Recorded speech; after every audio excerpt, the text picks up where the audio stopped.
So I know we were about to go into the actual workshops, but before we go into the workshops, we have Congresswoman Grace Meng here, and I would like to introduce her, tell you a little bit about her, and have her speak with you, and then we will go into the workshops. Okay? U.S. Congresswoman Grace Meng is serving her second term in the United States House of Representatives. Grace represents the 6th Congressional District of New York, encompassing the New York City borough of Queens, including West Central and Northeast Queens. Congresswoman Grace Meng is the first Asian American member of Congress from New York, and the only representative of Asian descent on the entire East Coast.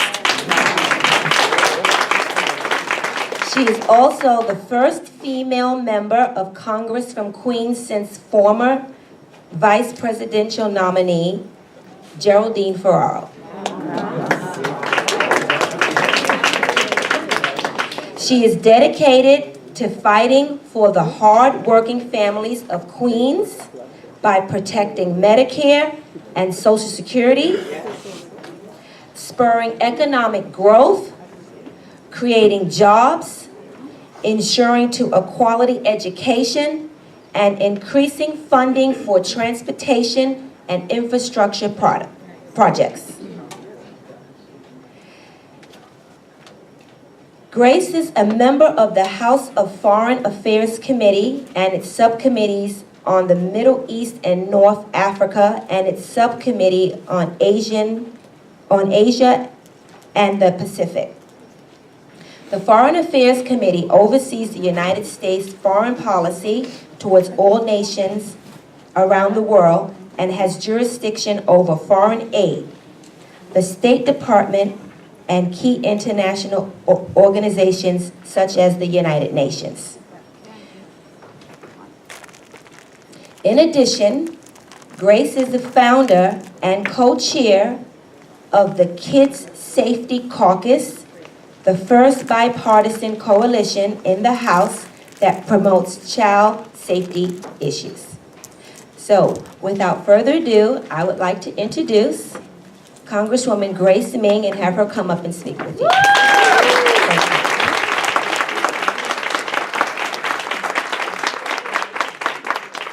Good morning. Good morning. It's such an honor for me to be here today, and I want to thank Lisa for that kind introduction. And I also especially want to thank our state senator, James Sanders, and I think he just walked in the back.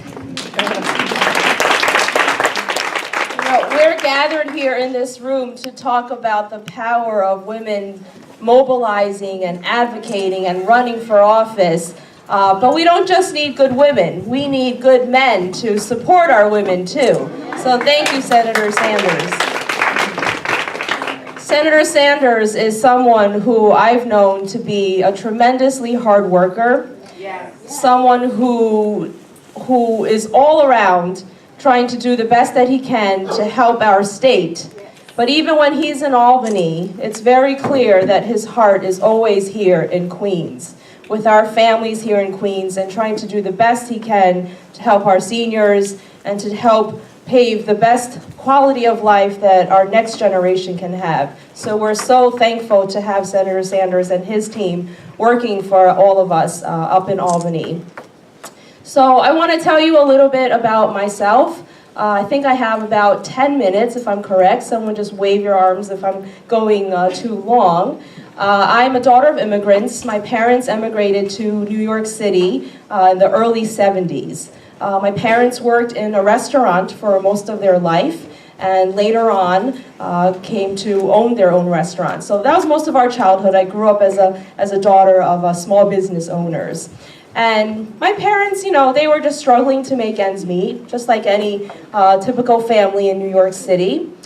They wanted us to get the best education that we could, and they were doing whatever they could to create a good environment for us and to make sure that we had food on the table. So the last thing on their mind was running for office. The last thing on their mind was how to climb up in the political and government world to serve the community.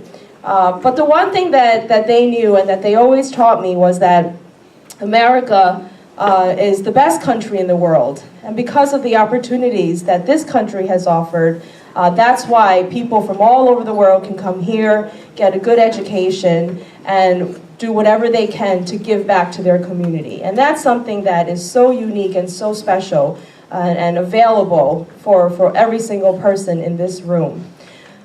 People always ask me, especially young people who want to get into government, ask me, what was your path in getting to run for office? What did you do as a kid in school? And I tell them my story, which is very atypical, and I don't know if it really helps them. I was never involved in student government, never. I never took a political science class. In fact, I never even liked talking in class. I would always sit in the back of the room if I could, and I would literally tremble when the teacher raised my hand. So of course, bad career choices since then. I went to law school, where people were called on to speak in class, and you couldn't really hide from the teacher. And then I went into politics. So when I meet people from my childhood days or from college, people always look at me and they're not even polite about it. They say, we don't understand why you chose this field. It doesn't match your personality at all. But the one thing that keeps me going, and I think that got me into this, was when my parents first came to this country and were raising us, they were obviously working a lot. And so we were raised largely by my grandma for most of the week. And my grandma was the first one in our whole family to come to this country. And she's a very devout Christian. She made sure that we went to church every single Sunday.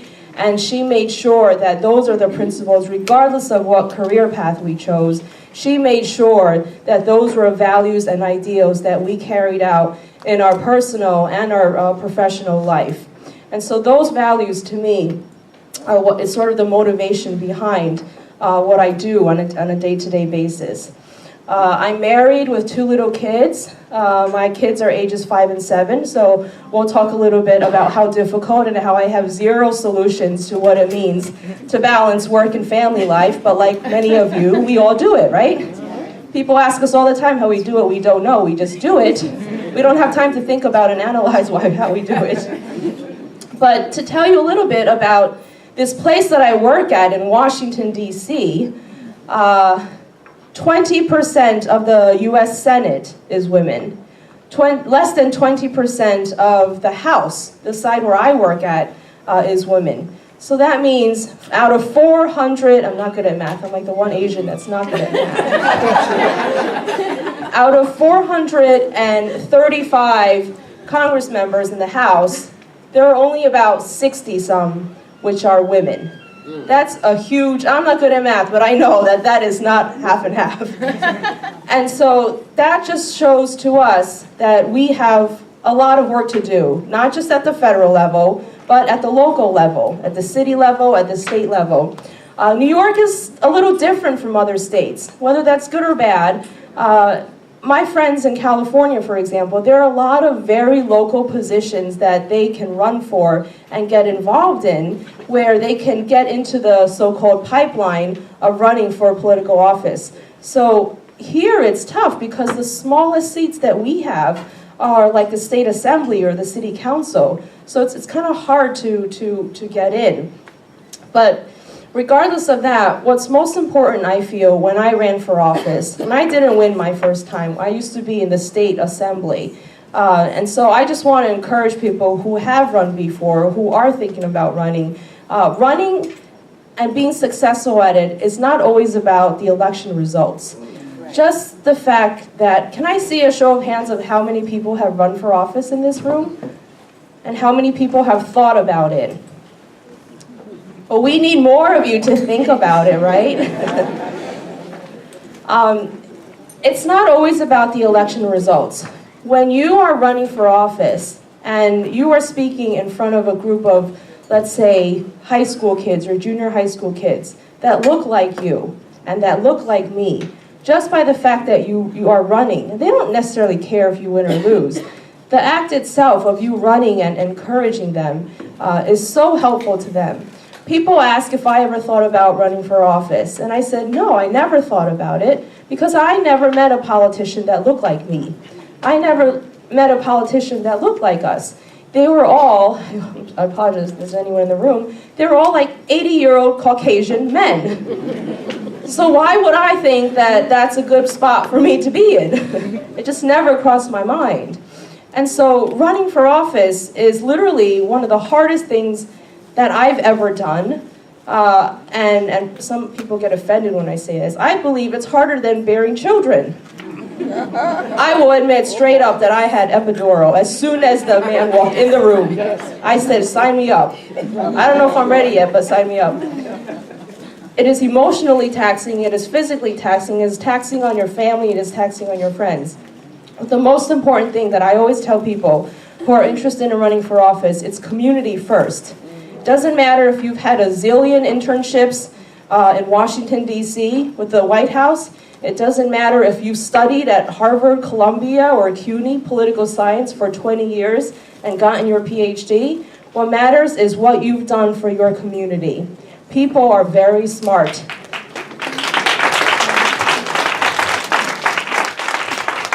People want to see your track record, not on your resume, not on your CV, but they want to, not on your transcript, but they want to see that you actually care about the community, that you didn't just come out during election time and apply for this like it was the next best job that you could get.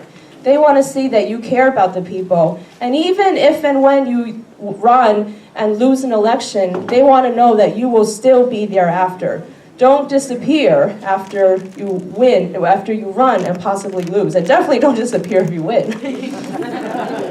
So that's just a little bit of what I wanted to share about campaigning. It's nothing, not expert advice, and it's not necessarily stuff that you read about in books or in school, but I believe that that's very important. And I was also asked to speak a little bit about work-family life balance. It's incredibly difficult. I don't have to tell any of you, if any of you have children or if any of you have grandchildren, or even in this day and age, parents or seniors that you're taking care of at home. These are all family considerations that we have to take into account. I'm incredibly blessed because my parents are around, my mother and father-in-law are both around to help me watch my children.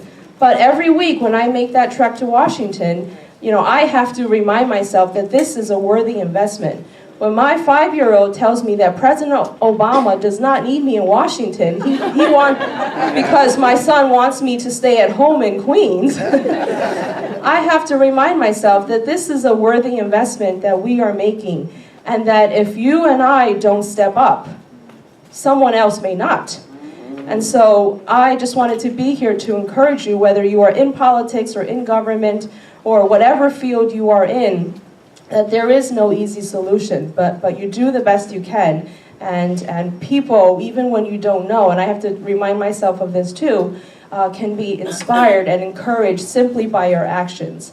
And so I just want to really thank Senator Sanders once again and his team and Vote Run Lead, of course, for putting together such an important event. I was so impressed that this was happening, and really impressed that there are so many people in the room on a Saturday morning with bad weather outside. So I just wanted to be here to thank all of you for taking interest in this, thank all of you for the community work that you're doing, and whatever we can work on and collaborate on in the future, please view our office. We're not that far. This is not my specific district, but we're still in Queens, so feel free to reach out to us. And thank you so much for having me.